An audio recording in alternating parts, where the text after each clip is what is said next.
Tangazo kuhusu ukomo wa viongozi wa mamlaka za serikali za mitaa, ngazi za vijiji, vitongoji na mitaa kuwa madarakani.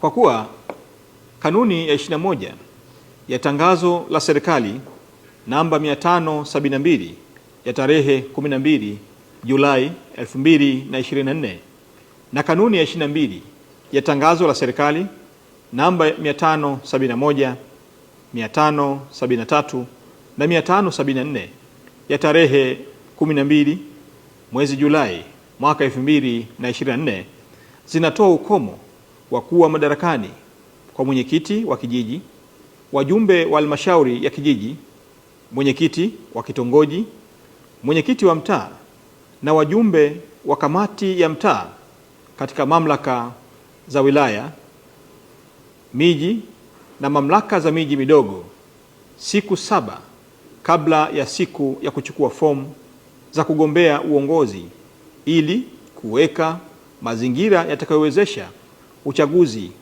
wa nafasi hizo kuwa wa demokrasia, huru na wa haki. Hivyo basi, kwa kuzingatia matakwa ya sheria ya serikali za mitaa sura namba 287 na sura namba 288 na kanuni za uchaguzi wa serikali za mitaa ya mwaka 2024, na kwa kuzingatia marekebisho yaliyofanyika katika ratiba ya matukio ya uchaguzi wa serikali za mitaa na kutangazwa tarehe 15 mwezi Oktoba 2024, ambayo yameainisha kuwa fomu za kugombea nafasi za uongozi zitaanza kutolewa tarehe 26 mwezi wa 10 mwaka 2024 hadi tarehe 1 mwezi wa 11 mwaka 2024. Hivyo inaelekeza ifuatavyo: 1.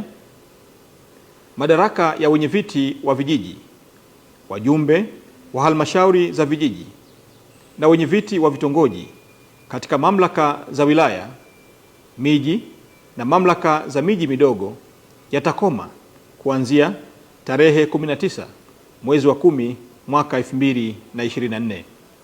Nafasi za viongozi hawa zitajazwa kufuatia uchaguzi utakaofanyika tarehe 27 mwezi wa 11 mwaka 2024. 2.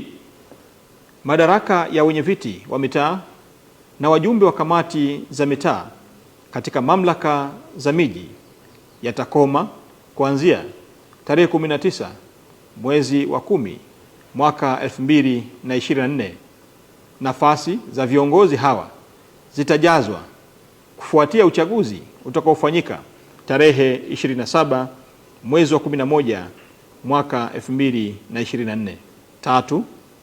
Majukumu yote ya utendaji katika kijiji au mtaa yataendelea kutekelezwa kwa mujibu wa sheria na maafisa watendaji wa vijiji au mitaa kwa kushirikiana na maafisa watendaji wa kata husika. 4.